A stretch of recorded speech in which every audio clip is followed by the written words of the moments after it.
Welcome back to STD News. జాతీయ న్యాయ సేవా సంస్థ ప్రణాళికలో భాగంగా డ్రగ్ దుర్వినియోగంపై అవగాహన కార్యక్రమాన్ని తిరుపతి జిల్లా సూలూరుపేట పట్టణంలోని SVSSC ప్రభుత్వ డిగ్రీ కళాశాలలో నిర్వహించారు. ఈ కార్యక్రమంలో జడ్జి ఎస్ అనూష, న్యాయవాదులు పాల్గొని కళాశాల విద్యార్థులకు డ్రగ్ దుర్వినియోగంపై ఉన్న చట్టపరమైన మరియు సామాజిక కోణాలను వివరించారు. విద్యార్థులకు సమాజంలో డ్రగ్ వ్యసనాల ప్రమాదాలపై అవగాహన పెంపొందించడం, చట్టపరమైన పరిణామాలను తెలియచేయడం ఈ కార్యక్రమం యొక్క ముఖ్య ఉద్దేశం. యువత భారతదేశానికి ఉన్నంత యువత మరే దేశానికి లేదు. చక్కటి యువత ఉంది. ఆ యువతను మనం చెడు వ్యసనాలకు బానిస కాకుండా చక్కటి మార్గంలో కనుక ఉంచుకున్నట్లయితే మనం అనుకున్న 2047కి ప్రపంచంలో మొదటి 2 స్థానాల్లో మనం నిలవగలుగుతాం. దానికి యువత సవ్యమైన మార్గంలో నడవాలి. అయితే యువతకు అనేక రకాలైనటువంటి ప్రలోభాలు సమాజంలో కనిపిస్తూ ఉంటాయి. అందులో అవి త్వరగా వ్యాపించడానికి దగ్గర మీడియా, ఈ మొబైల్స్, వీటి ద్వారా వాళ్ళకి చేరి దానికి ఆకర్షితులయ్యేటువంటి ప్రమాదం. అలా కనుక ఆకర్షితులైతే ఎలాంటి నష్టాలను మనం ఫేస్ చేయాల్సి వస్తుంది. మనమే కాకుండా మన కుటుంబం, మన సమాజం, మన దేశం మొత్తం కూడా ఎలా నష్టపోతోంది. కాబట్టి అలాంటి బారిన పడకుండా మనల్ని మనం ఎలా రక్షించుకోవాలి అనేటువంటి అంశాల పట్ల అవగాహన కల్పించడానికి ప్రముఖులందరూ ఇక్కడికి విచ్చేసి ఉన్నారు. వాళ్ళందరికీ మన కళాశాల పక్షాన, అధ్యాపక బృందం పక్షాన, విద్యార్థులందరి తరఫున కూడా హృదయపూర్వకంగా స్వాగతం పలుకుతూ ఈ కార్యక్రమాన్ని నిర్వహించవలసిందిగా. As already told to you, మన వై జంక్షన్ నుంచి మన కాలేజ్కి వచ్చేటప్పుడు ఆల్మోస్ట్ 120 కిలోమీటర్స్ టు 80 కిలోమీటర్స్ బైక్లో ట్రావెల్ చేస్తున్నారు ఈ కాలేజ్ స్టూడెంట్స్. వాళ్ళకి చెప్పే పరిస్థితుల్లో కూడా మేము కూడా లేము. బట్ అది కూడా ఏంటంటే 2-3 అండ్ వెనకాల అమ్మాయి ఉందంటే ఇంకా బైక్కి గాల్లో వింగ్స్ వస్తున్నాయి. నవ్వులాట కాదు. I'm saying it's as a friends it's good. I have also studied in co-education college. As a friend it is good. But రేపొద్దున సమస్య వచ్చింది, ఫొటోస్ బయటకు వస్తున్నాయి, వేరేది బయటకు వస్తున్నాయి, రికార్డింగ్లు జరిగినాయి, అయ్యో వచ్చినప్పుడు I tell you it becomes a greater mistake. So దయచేసి అర్థం చేసుకోండి, this stage of the life is very important. You need to have friends, but you need to be very cautious. You need to drive vehicles with licence, with appropriate speed. Abdul Kalam గారు చెప్పారు, the more we get into academics, the more disciplined we are. Right? మనం చదువుకునే కొద్దీ మనం చాలా డిసిప్లిన్గా ఉండాలి. కానీ మనం చదివే కొద్దికి ఇండిసిప్లిన్ అయిపోతున్నాం, ఎవరి మాట వింటం లేదు. సో అది పక్కన వదిలేస్తే, now when I say the focus is on drugs. NDPS మనకు తెలుసు, beer, alcohol, ganja, opium, nicotine. Okay, మనకి ఇవన్నీ తెలుసు. there are 2 things for all these drugs. One is health issues and one is legal issue. Okay, let me tell about the health issue. ముందు ఎవరైనా friends మనకి offer చేస్తారు, ఒక beer offer చేస్తారు, ఒక పాన్ ఆఫర్ చేస్తారు, లేకపోతే హాన్స్ ఒకటి ఆఫర్ చేస్తారు, కొంచెం వేసుకోమంటారు, ఫస్ట్ వేసుకుంటాం. ఇట్ ఈస్ ఫర్ రిక్రియేషన్ అంటాం, entertainment. Okay, so first recreation అంటాం. మనం కొంచెం వేసుకుంటాము, కొంచెం మత్తు వస్తుంది, చాలా హ్యాపీగా ఉంటాము. It becomes little bit of entertainment. ఒక గ్రూప్ ఫామ్ అవుతుంది. నువ్వు చేసుకుంటేనే నా గ్రూప్లో ఉండు అన్న గ్రూప్ ఫామ్ చేసుకుంటారు. ఆ కొంచెం 1 milligram it becomes 10 milligrams, 10 milligrams becomes 100 milligrams, దాని తర్వాత 100 milligrams 200 milligrams వేసుకుంటే కానీ ఆ ఎంటర్టైన్మెంట్ రాదు, మత్తు రాదు. సో దిస్ ఈస్ ఒక బియర్ నుంచి 2 బియర్లు, 2 బియర్ల నుంచి 3 బియర్లు, దాని తర్వాత వాడికే తెలియదు ఏం చేస్తున్నారు అని చెప్పేసి. The same thing is happening. ముందు 70 kilometers స్పీడ్లో డ్రైవ్ చేస్తుంటారు తాగేసి, దాని తర్వాత 120 kilometers. They think it is entertainment, but they don't think how much injurious it is to their health and to the sociological also. ఈ కాలేజ్లో చదువుకుంటున్న పిల్లకాయలు బీర్ తాగి పడిపోయినారు, యాక్సిడెంట్ చేసినారు అంటే మరి కాలేజ్ యాజమాన్యానికి ఎట్లా ఉంటుందో నాకు తెలియదు, కానీ మీ పేరెంట్స్కి ఎట్లుంటుందో నాకు తెలియదు, కానీ it's simply stupidity, very absurd. So health issues ఇట్లానే ఈ కొంచెం ఎక్కువ అయిన తర్వాత ఈ మత్తు పదార్థాలు అంటే ఇది బ్రెయిన్ స్టిమ్యులేషన్ కి అంటాం మనం మెడికల్ టర్మ్స్ లో they stimulate they activate the brain so much that మీరు ఏదో యాక్టివిటీ చేయాలని చూస్తారు బట్ ఆ యాక్టివిటీ ఏ విధంగా చేస్తున్నారని మీ కంట్రోల్లో ఉండదు. First it is a sample, now it becomes addiction. Okay, so మీరు 120 కిలోమీటర్స్ లో డ్రైవ్ చేస్తున్నా కూడా మీకు 70లో ఉన్నట్టే ఉంటుంది. Because you are drunk, either you are drunk or you have taken a drug. And withdrawal symptoms ఎప్పుడైతే ఆ మత్తు పదార్థం మీకు దొరకదో, ఈ రోజు బీర్ తాగాలనుకున్నాం బీర్ తాగలేదు నాకు డబ్బులు లేవు అంటే now the first thing you do is you take loans from your friends or బయట లోన్ యాప్స్ ఇట్లా బయట నుంచి డబ్బులు తీసుకుంటాం. డబ్బులు తీసుకుని ఆ రోజుకి అయిపోతుంది. మళ్ళీ మరుసటి రోజు ఇంకొకటి దగ్గర అప్పు, ఆ మరుసటి రోజు ఇంకొకటి దగ్గర అప్పు. ఒక పక్క హెల్త్ డిస్ట్రాయ్ అయిపోతుంది, financially you are becoming very very weak. మీ పేరెంట్స్ కూడా తెలియదు ఈ విషయాలు. రేపొద్దున తెలిసిన తర్వాత ఇవన్నీ ఎవరు కట్టాలి? పేరెంట్స్ కట్టాలి.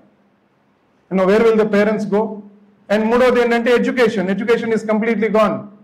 And when I'm studying in my colleges రోజుకు పేపర్లో పలానా వ్యక్తికి PhD వచ్చింది, పలానా వ్యక్తి తీసి సబ్మిట్ చేశారని ఎక్కువ చూసేవాళ్ళం. ఈ రోజు గాంజా తాగి పట్టుబడ్డారు, గాంజా ఎక్స్పోర్ట్ చేస్తూ పట్టుబడ్డారు, బీర్ తాగి బయట పట్టుబడ్డారు, డ్రింక్ అండ్ డ్రైవ్ చేస్తూ పట్టుబడ్డారు. ఎప్పుడైనా చూస్తున్నారా పేపర్స్ లో PhD దాంట్లో చేశారు, ఫిజిక్స్ లో ఎమిషన్ మీద రీసెర్చ్ చేశారు, మ్యాథ్స్ లో దీని మీద రీసెర్చ్ చేశారు ఎక్కడన్నా చూస్తున్నారా ఇప్పుడు పేపర్స్ లో? ఎక్కడా లేదు. Why? And we call ourselves to be a youthful country. మనం చాలా యూత్ కదా మనము. మన కంట్రీలో research is gone. No we are all on drugs. ఎక్కడ కూడా ఎవరు చదవటం లేదు. I can read 300 pages at a stretch. మీరు ఎంతమంది చదవగలుగుతారు? ఎట్ ఎ స్ట్రెచ్ 300 pages కూర్చొని చదువుతాను నేను. The reason why I'm saying is కూర్చొని చదవటం కూడా మానేసాం. కూర్చొని వినటానికి పేషెన్స్ లేదు, చదవటానికి పేషెన్స్ లేదు, ఎగ్జామ్ రాయటానికి పేషెన్స్ లేదు. ఎందువల్ల ఇది అంటే వీ గెట్ ఎడిక్టెడ్ దేనికి? Either to the media or to drugs now. And the most contributing factor is drugs. ఇప్పుడు for example we have NDPS Act. ఇప్పుడు హెల్త్ ఇష్యూస్ చెప్పాను, ఫైనాన్షియల్ ఇష్యూస్ చెప్పాను. Now let me tell you NDPS Act. Very, very stronger act that has been enacted by the Parliament of India. Very, very stronger act. ఎట్లా అంటే నీ friend జేబులో, నీ పక్కన కూర్చున్న ఫ్రెండ్ జేబులో, లేకపోతే మీరు బస్సులో వస్తున్నారు, ఒకళ్ళ పాకెట్ లో, మీకు బస్సులో వస్తుంటే మనకు ఎవరో తెలియదు కదా, మనకు పక్కన సీట్ ఇస్తారు. ఈ యాక్ట్ ఎంత స్ట్రాంగ్ అంటే పక్కన వాడి దగ్గర supposing even if 0.1 milligram of ganja దొరికింది అంటే మీరు వాటితో మాట్లాడుతున్నారు అనుకోండి, మిమ్మల్ని కూడా అరెస్ట్ చేసేదానికి అధికారం పోలీసులకు ఉంటుంది. That is the rigour of the act. నువ్వు ఎన్ని చెప్పినా వినరు. నువ్వు వాటితో మాట్లాడుతున్నావు కదా, maybe you are too or doing this business అని. And the scheme of act ఎట్లా అంటే రివర్స్ బర్డన్. పోలీసు వాళ్ళు ప్రూవ్ చేయరు, మనం ప్రూవ్ చేసుకోవాలి చాలా వరకు. ఈ NDPS లో నేను చేయటం లేదు, నాకు తెలియదు అని. సో పొసెషన్ అంటే ఎవరి దగ్గర ఉంటుందో వాళ్ళ పొసెషన్ అన్నమాట. Even it is 0.1 milligram, I tell you. కేజీలు కాదు, 0.1 milligram చాలు మీరు జైల్లో ఉండటానికి. 0.1 milligram అంటే వాళ్ళు పొసెషన్ లో ఉన్నారు. పక్కన ఉండే వ్యక్తి మాట్లాడుతుంటా అంటే వాళ్ళ కాన్షియస్ పొజిషన్. మీరు కాన్షియస్ పొజిషన్ లో ఉన్నారా లేదా, మీరు కాన్షియస్ గా తెలుసా మీకు అతను పొజిషన్ లో ఉన్నాడా లేదా అని అరెస్ట్ చేస్తారు. And then who should prove that? You should prove that you are not associated with him, that you are not in conspiracy with him అని నువ్వు ప్రూవ్ చేసుకోవాలి. అండ్ మీ కాలేజ్లో చాలా డ్రైవ్స్ పెడుతున్నారు కదా, జాబ్ డ్రైవ్స్ పెడుతున్నారు కదా, మీకు తెలుసు కదా how many of the companies are asking for background check. అన్ని కంపెనీస్ బ్యాక్గ్రౌండ్ చెక్స్ అడుగుతాయి కదా. I tell you, one FIR that is registered, it may take years of time for you to prove you in the court of law. Acquittal గానీ లేకపోతే కాన్విక్షన్ కానీ పడేదానికి 2-3 ఏళ్ళు పడుతుంది అనుకుందాం. మీరు 2-3 ఏళ్ళు జాబ్ లో మీరు చెప్పుకుంటూనే ఉండాలి. And I tell you, if any company will give a job if you say I'm in position of ganja, నా మీద గాంజా కేసు ఉందని నేను చెప్తే ఎవరైనా జాబ్ ఇస్తారా? మనం పెద్ద హీరోలు అనుకోవచ్చు, but 0.1 milligram of ganja or any other narcotic substance అంటే కాంట్రాబ్యాండ్ అంటాం మనం లీగల్ గా. It might be opium, it might be nicotine, it might be coco leaves or coco plants or coco seeds. ఏదైనా కూడా 1 milligram ఉంటే చాలు, లైఫ్ కెరియరే destroy అయిపోతుంది. And it is called cognizable and non-bailable offense. అంటే police వాళ్ళు without approval, without the order of the magistrate direct గా arrest చేస్తారు. And you will not get bail also in that. Bail రావడానికి time పడుతుంది. Okay, so this is the kind of రిగర్. Bail అంత easy కాదు. మనం అనుకుంటామేమో ఉన్నారు lion పెట్టుకుంటే bail వస్తుంది. మీరు బెయిల్ వచ్చినా కూడా మీరు కంపెనీస్ కి చెప్పాల్సిందే. చాలా tough act, and the kind of imprisonments I'll tell you, from a minimum of 1 year to a max of 20 years and to a max of a death sentence. 1 year నుంచి death sentence వరకు ఈ act లో penalties ఉన్నాయి. Imprisonment నుంచి penalties వరకు ఉన్నాయి. And with no remission. Remission అంటే ఏదో 14 ఏళ్ళకి బయటకు వచ్చేస్తాము, 10 ఏళ్ళకి బయటకు వచ్చేస్తాము, గవర్నర్ ఆర్డర్స్ తో బయటకు వచ్చేస్తాము, తెలిసిన పొలిటికల్ లీడర్స్ తో బయటకు వచ్చేస్తాము అనేది లేదు. So first thing is, why do you want to destroy your life, both on the health side, on the legal aspects of it? ఇంకా హెల్త్ సైడ్ చూసుకుంటే విత్డ్రాయల్ సింటమ్స్ మనకి ఆ వ్యక్తి ఎంత స్టిమ్యులెంట్ అయిపోతాడంటే, I tell you, possession of the drug, import and export of drugs, cultivation of drug is prohibited. అంటే ఇవి మనం చేయకూడదు.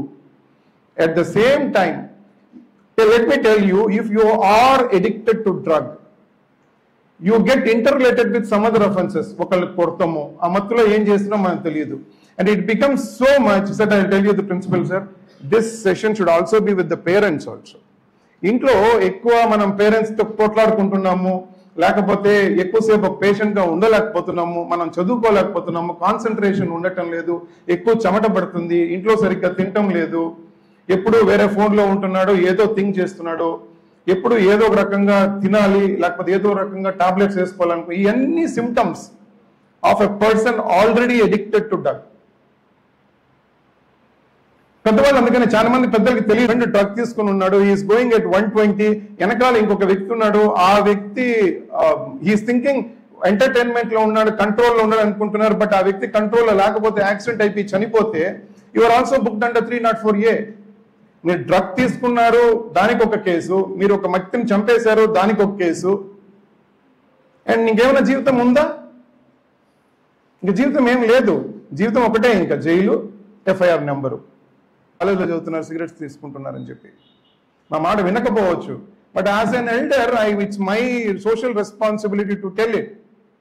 తాగితే తాగండి, it's your personal choice. But I tell you, every time you use some kind of this contraband, cigarette gaani, beer gaani, beer it's alcohol gaani, opium gaani, nicotine gaani, ganza gaani, I'll tell you, you are screwing up your life, you are screwing up your career, you are also destroying your mothers and fathers vision. ఒక మంచి family వస్తుంది, వాడు చదువుతాడు, ప్రయోజకుడు అవుతాడు, ఒక మంచి job వస్తుంది, మన కుటుంబానికి మంచి పేరు వస్తుంది అనేది కూడా కంప్లీట్ గా డిస్ట్రాయ్ చేసేస్తున్నారు.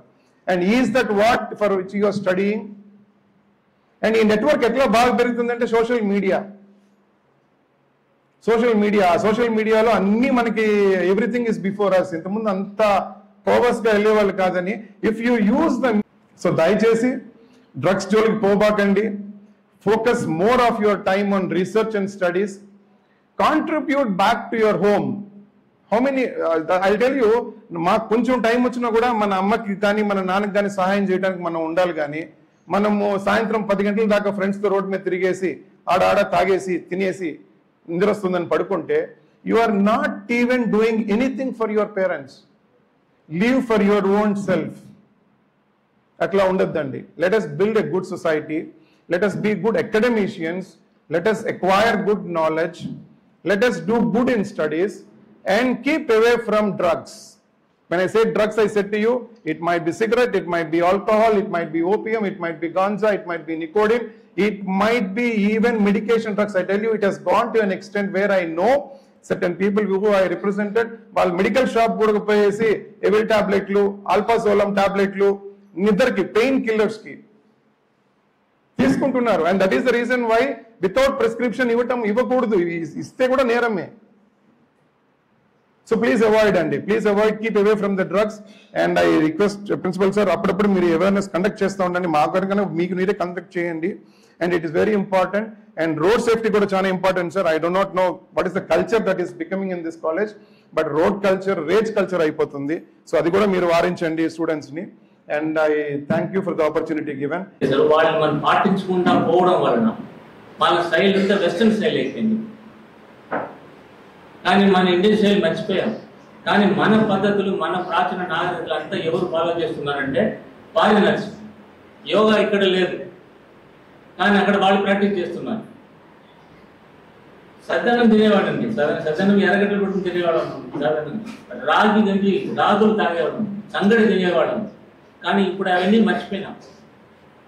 మనకు తెలిసిందంతా ఇంటర్నెట్లో ఆర్డర్ ఇవ్వడం, అతను తీసుకొచ్చి ఇంట్లో ఇవ్వడం, అది ఫ్రైడ్ రైస్ అవి ఇవి తినేసి మనకు అన్ని రోగాలు. అది వచ్చి చిల్ క్లైమేట్ అండి.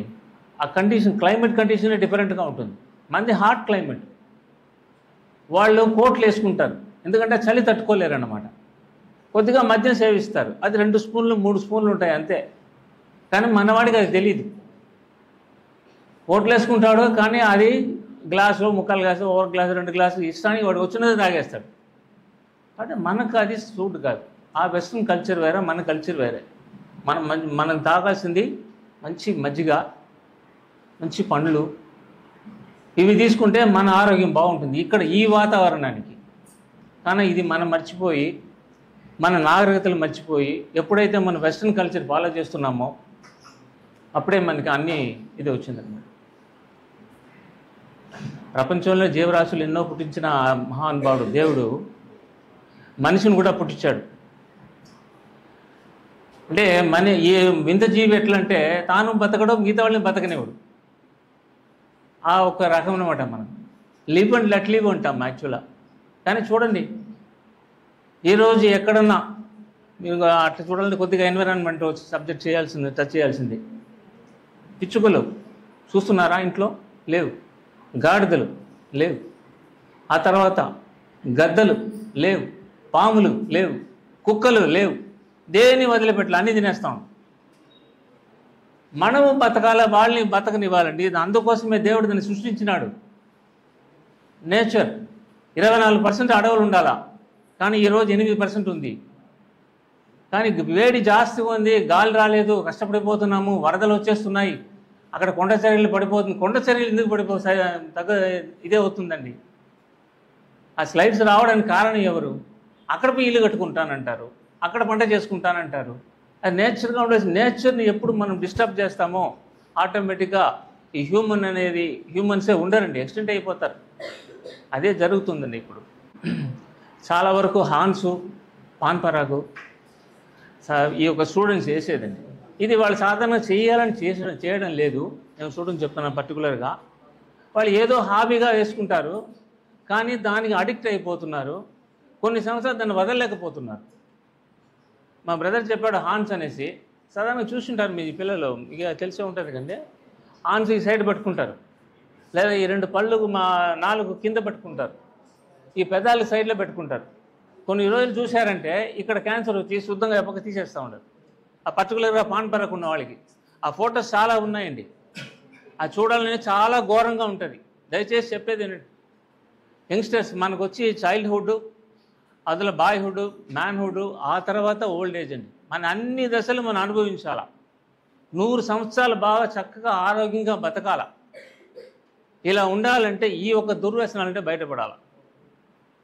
అంటే ఇది ఒక హాబీగా మీరు దాని వద్దకు పోయి ఆ తర్వాత అడిక్ట్ అయిపోతున్నారు దాంట్లో. ఈ పాన్పరాగ వల్ల మీరు చాలా వరకు చూశారంటే ఈ సైడు వాడి చెంపలే ఉండదండి, ఈ కిందది అది శుద్ధంగా పోతుంది, ఈ దవడలు ఉండదు. ఆ తర్వాత వాళ్ళకి చూశారంటే ఆ పాన్పరాగ వేయకపోతే వాళ్ళు టాయిలెట్ పోలేరు. ఆ పాన్పరాగ వేసుకుంటేనే శుద్ధంగా ఈ యొక్క డైజెషన్ సిస్టమే మారిపోతుందండి. ఆ డైజెషన్ సిస్టమ్ ఆకలి వేయదు. మీరు నోట్లో అన్నం పెట్టలేరు, కారం, నాలుగు ఉడికిపోతుంది. ఇవన్నీ ఎవరు తెచ్చుకుంది? మనం తెచ్చుకుంది. కాబట్టి దయచేసి పాన్పరాగ లాంటి ఒక తీవ్రమైనటువంటి ఆ ఒక దీన్ని ఉపయోగించబాకండి. అలాగే హాన్స్, ఈ హాన్స్ వల్ల ఏమవుతుందంటే పర్టికులర్గా మన నరాలన్నీ వీక్ అయిపోతుందండి. దేన్ని కూడా గట్టిగా పట్టుకోలేదు. అట్లే ముసలోళ్ళగా అయిపోతాం. ఒక 60 సంవత్సరాలు 70 సంవత్సరాలు ఉన్న అతను ఎలా ఉంటాడో అలాగ అయిపోతారు ఈ ఒక హాన్స్ యూజ్ చేసేవాళ్ళు. వాళ్ళకి తెలియదు పాపం. కొన్ని రోజులు అది లేకుండా బయట పోలేరు. కాబట్టి దయచేసి ఈ హార్న్స్ వల్ల కూడా మనకు చాలా చాలా అంటే చిన్న పిల్లలు చెప్తున్నా అంటే ఒక 16-18 సంవత్సరాలు వీలే ఎక్కువగా దీన్ని ఉపయోగించింది ఈరోజు ఉపయోగిస్తూ ఉన్నారు. కాబట్టి దయచేసి హార్న్స్ జోలికి పోవద్దండి. అలాగే మద్యం, దీనివల్ల మీకు తెలిసిందే లివర్ పోతుంది. ఫస్ట్ మనకు ఎప్పుడైతే ఈ యొక్క బ్రెయిన్ అంటే లివర్ ఎక్కువగా తీసుకున్న వాళ్ళు ఏమవుతుందండి, ఆటోమేటిక్గా మన మెదడు పనిచేయడం మానేస్తుంది, చిన్న మెదడు బొద్దుబారిపోతుంది. అందువల్ల చేయని తప్పులు చేస్తాం. ఏది చేయకూడదు ఏది చేయాలనే జ్ఞానం పోతుంది. లేని మన కోపాలు వస్తుందో ఏదో చేసేయాలని వచ్చేసి ఈరోజు మర్డర్స్, రేప్స్, అవి ఇవన్నీ కూడా మీరు అధికంగా మద్యం సేవించడం వల్ల. మెయిన్లీ స్టూడెంట్స్ని టార్గెట్ చేస్తున్నారు నవడేస్. ఈ గాంజా డ్రగ్స్ అనేటివి స్టూడెంట్స్కి ఫస్ట్ సప్లై చేస్తున్నారు. ఎందుకంటే రేపు వాళ్ళ ఫ్యూచర్ని పాడు చేయడం కోసం, వాళ్ళ అమ్ముకోవడం కోసం, వాళ్ళకి అమౌంట్ కోసం చాలామంది డ్రగ్స్ని ఫస్ట్ స్టూడెంట్స్కే ఇస్తున్నారు. నా దగ్గర చాలామంది చిన్న పిల్లలు, ఈవెన్ 9th 10th క్లాస్ పిల్లలు కూడా ఇప్పుడు జైల్లో ఉన్నారు. నా దగ్గరకు వచ్చారు వాళ్ళు చాలామంది అఫెన్స్ చేసేసి గాంజా పట్టుకున్నారు. చిన్న పిల్లల దగ్గర ఇంత గాంజా వాళ్ళ పాకెట్స్లో పెట్టుకొని వాళ్ళ ఇంటర్వెల్స్ టైంలో వాళ్ళు కన్జ్యూమ్ చేస్తున్నారు అనమాట. సో అలాగా లైఫ్ అనేది వాళ్ళు స్పాయిల్ చేసుకుంటున్నారు, వాళ్ళ చేతులారా వాళ్ళ లైఫ్ని స్పాయిల్ చేసుకుంటున్నారు. గాంజా ఫస్ట్లో డ్రగ్స్ అనేది ఫస్ట్లో మీరు ఇప్పుడు స్టూడెంట్స్ కాబట్టి మీకు అంత ఫ్రీడమ్ వచ్చేస్తుంది. చిన్నప్పుడు స్కూల్లో అంటే మీకు మానిటరింగ్ ఉంటుంది, మీ పేరెంట్స్ మీ టీచర్స్ అందరు మీకు వెనకాలే ఉండి మానిటర్ చేస్తారు కాబట్టి మీకు అంత ధైర్యం ఉండదు. But after once you completed the intermediate, then మీరు డిగ్రీకి వచ్చాక మీకు బాగా ఫ్రీడమ్ వచ్చేస్తుంది. అంత బాగా పర్టికులర్గా మానిటరింగ్ అనేది చేయరు అని నా ఒపీనియన్. సో అలాంటప్పుడు మీరు ఏం చేస్తున్నారు, ఒక ఫ్యాషన్ లాగా అయిపోయిందనమాట. డ్రగ్స్ నువ్వు యూజ్ చేస్తున్నావా, అవునా నేను కూడా ట్రై చేస్తాను అని కొంతమంది వాళ్ళని చూసి కొంతమంది ఇన్స్పైర్ అవుతున్నారు. అలాగా కన్జంప్షన్ ఆఫ్ డ్రగ్స్ అనేది పెరిగిపోతుంది డైలీ మన కంట్రీలో. ఇంకా ఇన్ఫ్యాక్ట్ ఏపీలో అయితే ఇంకా ఎక్కువ అయిపోయిందనమాట. ఎక్కువ మంది పిల్లలు ఈ డ్రగ్స్ అనేటివి అలవాటు చేసుకొని వాళ్ళ మీద ఎన్నో కేసెస్ పెండింగ్ ఉండి జైల్స్లో ఉన్నారు. ఈవెన్ 10th క్లాస్ పిల్లలు కూడా. So even consumption of alcohol కూడా ఒక అఫెన్సే. బట్ ఇప్పుడు ఎన్డీపీఎస్ యాక్ట్ అని కొత్తగా సార్ చెప్పారు. ఎన్డీపీఎస్ యాక్ట్ అంటే నాన్ సైకోట్రోపిక్ సబ్స్టెన్సెస్ అవన్నీ యూజ్ చేస్తే, లైక్ ఓపీఎం, నికోటిన్ ఇవన్నీ కూడా యూజ్ చేస్తే అది సపరేట్ ఒక యాక్ట్ కింద పెట్టేశారు. సో ఈ డ్రగ్స్ అనేటివి కన్జ్యూమ్ చేయడమే కాదు, అదర్ పర్సన్స్ని ఫోర్స్ చేసి వాళ్ళతో కూడా మీరు ఆ కన్జ్యూమ్ చేయించినా అమ్మినా కూడా ఇదంతా కూడా డ్రగ్స్ కింద ఎన్డీపీఎస్ యాక్ట్ కింద మీరు బుక్ అయిపోతారు. వన్స్ ఆ ఎన్డీపీఎస్ యాక్ట్లో బుక్ అయితే మీరు దానిలో నుంచి బయటికి రావడం చాలా చాలా కష్టం. ఎస్పెషల్లీ బాయ్స్ చాలామంది అదొక ఫ్యాషన్ అయిపోతుంది వాళ్ళకి. డ్రగ్స్ అనేది ఏదో ఒక ఫ్యాషన్ లాగా, ఒకప్పుడు సిగరెట్స్ అంటే ఫ్యాషన్ అని, డ్రింకింగ్ ఆల్కహాల్ ఆర్ బీర్ అంటే ఒక ఫ్యాషన్ అని అయిపోయింది. ఇప్పుడు మ్యాక్సిమం డ్రింకింగ్ ఇవన్నీ పక్కన పెడితే కన్జంప్షన్ ఆఫ్ డ్రగ్సే ఎక్కువైపోతుంది. అది ఒక ఫ్యాషన్ లాగా ఫీల్ అయ్యి పార్టీస్ అని ఇలా చేసుకుంటూ డ్రగ్స్ కంపల్సరీగా కన్జ్యూమ్ చేయాలని వాళ్ళు ఒక దాంట్లో ఫాలో అయిపోతూ ఉన్నారు. అట్ ఫస్ట్ అది మనకు చాలా ఫస్ట్ ఒక యూజ్ చేయగానే ఒక తెలియని ఒక హాలోజినేషన్లోకి వెళ్ళిపోతారు, ఒక ట్రాన్సిషన్ మైండ్లోకి వెళ్ళిపోతారు. సెకండ్ టైం అది దొరకకపోతే ఇంకా డీప్గా వాళ్ళు అది కావాలి అనే ఒక మైండ్ సెట్లో వాళ్ళు దానికి ఎంతకైనా తగ్గిస్తారనమాట. ఏదైనా చేయడానికి ట్రై చేస్తారు. ఈవెన్ 100 రూపీస్ ఇచ్చినా కానీ ఆ డ్రగ్ కోసం మర్డర్స్ చేసిన వాళ్ళు ఉన్నారు. నియర్ డివి సత్రం దగ్గర ఒక ఊరు ఏదో ఉంది, అక్కడ ఒక అబ్బాయి 100 రూపీస్ ఇస్తే చాలు మర్డర్ చేసేస్తాడు బికాజ్ ఆఫ్ దిస్ డ్రగ్స్. ఆ డ్రగ్స్ అంత అడిక్ట్ అయిపోయాడు అతను. వాటి వల్ల వాడికి ఏం తెలియదు, ఏం చేస్తున్నాడో తెలియదు. ఆ మైండ్ అనేది ఆ ట్రాన్సిషన్ మైండ్లోకి వెళ్ళిపోతుంది. సొంత ఫ్యామిలీ మెంబర్స్ని పట్టించుకోరు, సొంత ఫ్యామిలీ మెంబర్స్ చెప్పిన మాట వినరు, అండ్ వాడి లైఫ్ వాడే స్పాయిల్ చేసుకుంటున్నాడు. ఇలా అయిపోయిందనమాట సొసైటీ. సో స్టూడెంట్స్ మీరు ఫస్ట్ స్టార్టింగ్లో కొంచెం అడిక్ట్ అంటే వాటికి అట్రాక్ట్ అవుతారు కాబట్టి మీకు అవి ఎక్కువ మీ దగ్గరకు అందుబాటులో తెస్తున్నారు. సో మీరు be aware of that, stay away from the drugs, say no to drugs. And already sir వాళ్ళందరూ చెప్పారు డ్రగ్స్ మీద ఎలా ఉంటుంది. హెల్త్ కండిషన్స్ కూడా ఫస్ట్లో మీకు చాలా ఎనర్జీ వస్తుంది ఆ డ్రగ్ అనేది యూజ్ చేస్తే. అట్ ఫస్ట్ చాలా ఎనర్జీ వచ్చి ఏదైనా చేసేయగలుగుతాం అనే ఉంటుంది. బట్ స్లోగా అది ఆ డ్రగ్ పవర్ తగ్గిన తర్వాత మీరు ఉండాల్సిన దానికంటే ఇంకా తక్కువ ఎనర్జీ అయిపోతుంది. మీకు అప్పుడు ఏ పని చేయడానికి రాదు. మీ సొంతంగా అంటే మనకి ఎవ్రీ హ్యూమన్ బీయింగ్ తన కెపాసిటీ అనేది ఇంతని ఉంటుంది. ఆ కెపాసిటీ తగ్గిపోతుంది. So he cannot do his work. ఇంకా అప్పుడు ఏం చేస్తారు, కొంతమంది మెడిసిన్స్ తెచ్చుకొని వాడికి ఆ డ్రగ్ దొరకనప్పుడు టాబ్లెట్స్ తెచ్చుకుంటున్నాడు. 1కి 2 టాబ్లెట్స్ వేసుకోవాలైతే వాడు ఒక 5-6 టాబ్లెట్స్ వేసుకొని ఆ మత్తులో వాడు డ్రగ్ ఫీలింగ్ తెచ్చుకుంటున్నాడు అనమాట. ఇలా కొంతమంది ఇంజెక్షన్స్ కూడా వేసుకుంటున్నారు. వాడికి ఆ టాబ్లెట్స్ కూడా వాడికి అయిపోయింది, ఆ పవర్ టాబ్లెట్స్ కూడా రీచ్ అయిపోయింది. తర్వాత వాడు next injections, highly powerful injections ఉంటాయి మనకి. At the time of caesareans operations చేసేటప్పుడు కొన్ని ఇంజెక్షన్స్ వేస్తారనమాట, లైక్ మత్తు ఇంజెక్షన్స్ వేస్తారు కదా, అలాంటివి వాళ్ళు ఏం చేస్తున్నారు, ఈ ట్రాన్సిషన్ కావడం కోసం వాళ్ళ ఇంజెక్షన్స్ వేసుకుంటున్నారు అనమాట. డ్రగ్ లైక్ అది కూడా డ్రగ్గే, but too much of anything is not good for anything కదా. సో అలాగా డ్రగ్స్కి చాలా అడిక్ట్ అయిపోయి పిల్లలు వాళ్ళ భవిష్యత్తుని నాశనం చేసుకుంటున్నారు. వాళ్ళ ఫ్యామిలీ మెంబర్స్ని కూడా వాళ్ళ లైఫ్ని, ఎంతోమంది ఫ్యామిలీ మెంబర్స్ వాళ్ళ పిల్లల కోసం ఎంతో స్ట్రగుల్ చేస్తూ ఉన్నారు. మీ పేరెంట్స్ నా పిల్లలు చదవాలి, బాగా ఫైల్లోకి రావాలి, బాగా మంచి జాబ్ చేయాలని చెప్పి వాళ్ళు ఎన్నో ఆశలు పెట్టుకొని మిమ్మల్ని కాలేజెస్కి పంపిస్తూ వాళ్ళు ఎండలో కష్టపడుతూ మిమ్మల్ని ఇంత స్టేజ్కి తీసుకొస్తుంటే కొంతమంది పిల్లలు వాళ్ళ ఫ్యామిలీ మెంబర్స్ని పట్టించుకోకుండా ఈ డ్రగ్స్ వల్ల, ప్లస్ కేసెస్లో దొరికితే వాళ్ళ ఫ్యామిలీ వాళ్ళందరూ మళ్ళీ కోర్టు చుట్టూ తిరగాలి. వీడు తిరిగితే ఓకే, బట్ వాళ్ళ ఫ్యామిలీ మెంబర్స్ అందరూ కూడా కోర్టులో తిరుగుతున్నారు. సో ఇలాంటి సిచ్యువేషన్ రాకుండా మీరు డ్రగ్స్ దూరంగా ఉండండి, మీ ఫ్యామిలీని మైండ్లో పెట్టుకోండి, అండ్ మీ కెరీర్ మీద దృష్టి పెట్టండి, మంచి లైఫ్ అనేది ఎంజాయ్ చేయండి without using of drugs. So I thank you.